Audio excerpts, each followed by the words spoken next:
පුළුවන් වේවි. අලුත් ෆෙඩ් චෙයා එන්නේ ට්‍රම්ප්ගේ හිතවත් එක්ක වුණත් සාමාන්‍යයෙන් හිස්ටෝරිකලි ෆෙඩ් චෙයා කෙනෙක් පත් වුණාම මාකට්ස් වැටිලා තියෙනවා හිස්ටෝරිකලි. ඒක මුලින්ම ජැනට් යෙලන් ආපු වෙලාවේ මාකට්ස් මේජර් ඩ්‍රෝඩවුන් එකකට ගියා. මේ තියෙන පළවෙනි රතු කොටුව පෙන්වන්නේ ඒක. ඊට පස්සේ 2018 ෆෙඩ් චෙයාගේ පළවෙනි ආගමනයේ මාකට් 73ක් වටනවා. දෙවෙනි ආගමනයේ 2020 60ක් වටනවා. මෙවර මම දන්නේ මේ 45 නම්බරේ කොහොමද ගත්තේ කියලා 45 විතර වැටෙයි මාකට්ස් ප්‍රීවියස් ගමන ගියොත්ින් කියන ස්පෙකියුලේෂන් එක කරනවා. 145ක් දැන් ආයි මෙතනින් වැටෙන්නේ කොතෙන්ද? සාමාන්‍ය ට්‍රේඩර් කෙනෙක් එයාගේ ඇනලයිස් එකක් තියෙනවා ලොන්ග් ටර්ම් යනකොට.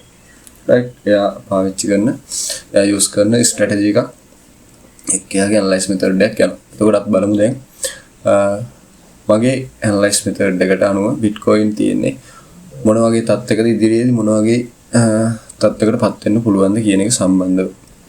රයිට්. එතකොට දැනට මාකට් එක ඇවිල්ලා තියෙන්නේ සෙල් සෙටප් එකක්. අපි සාමාන්‍ය මාකට් එක ට්‍රේඩ් එකක් බලනකොට පළවෙනිම දේ තමයි මාකට් එකේ බයස් එක. රයිට්. එතකොට දැන් මාකට් එක මගේ පොසිෂන්ස් මම සෙල් කරලා තියෙන්නේ මෙන්න මේ ලෙවල් වලින්. එතකොට දැනට මාකට් එක රන් වෙමින් තියෙන්නේ සෙල් එකකට. එතකොට මම මාක් කරගෙන තියෙනවා ලෙවල්ස් කිහිපයක්. හරිද? එතකොට මගේ සාමාන්‍ය දැනට බිට්කොයින් ඉස්සරහට එන්න තියෙන්නේ සෙල් මූව්මන්ට් එකක්. ඒකට හේතුව මෙන්න මේ ලෙවල් එකේ මගේ ෆෙයා වැලියු ගැප් එකක් අයිඩෙන්ටිෆයි වෙනවා.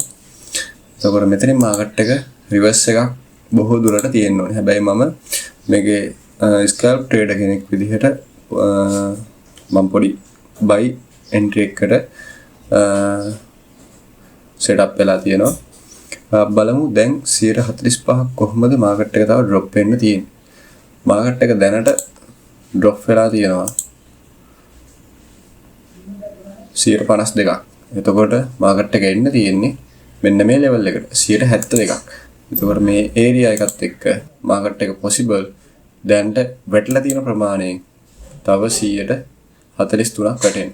මොකද මම හිස්ටෝරිකල් ට්‍රේඩර් කෙනෙක්. එතකොට මම ටෙක්නිකල් ට්‍රේඩර් කෙනෙක් විදිහට හිස්ටෝරිකල් ට්‍රේඩර් කෙනෙක් විදිහට මාකට් එකේ මම හිස්ටරි එක ගොඩක් කරලා බලනවා. මාකට් එක ගිය පාර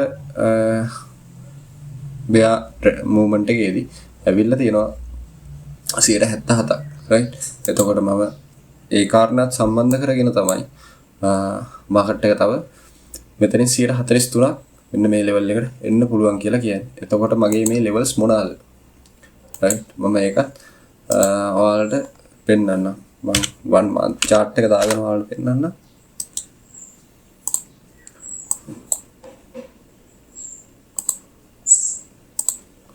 සාමාන්‍ය මේ තියෙන්නේ මාකට් එක ලික්විඩිටි විදිහට මාක් කරගෙන තියෙන්නේ. මේ තියෙන්නේ ලික්විඩිටි, මේ ලික්විඩිටි, මේ ලික්විඩිටි. එතකොට මට අනුව මාකට් එක මේ ෆෙයා වැලියු ගැප් එකට එන්න පුළුවන් කියන අයිඩියා එකේ මම ඉන්නවා. එතකොට මාකට් එක තව බයි වෙන්න පුළුවන්.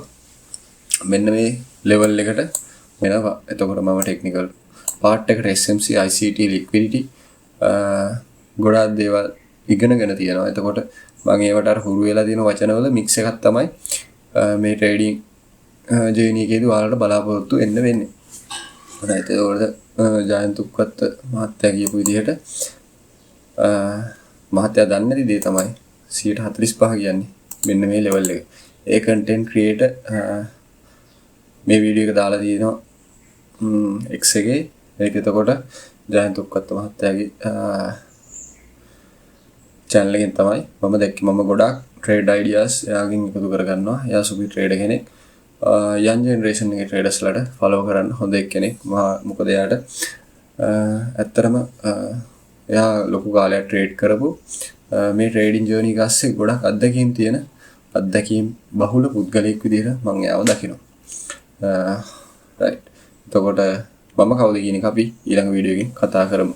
මට අනුව බිට්කොයින් දැන් තියෙන්නේ මේ වගේ ෂෝට් ටර්ම් සෙලින් එක right එහෙනම් සුබ දවසක්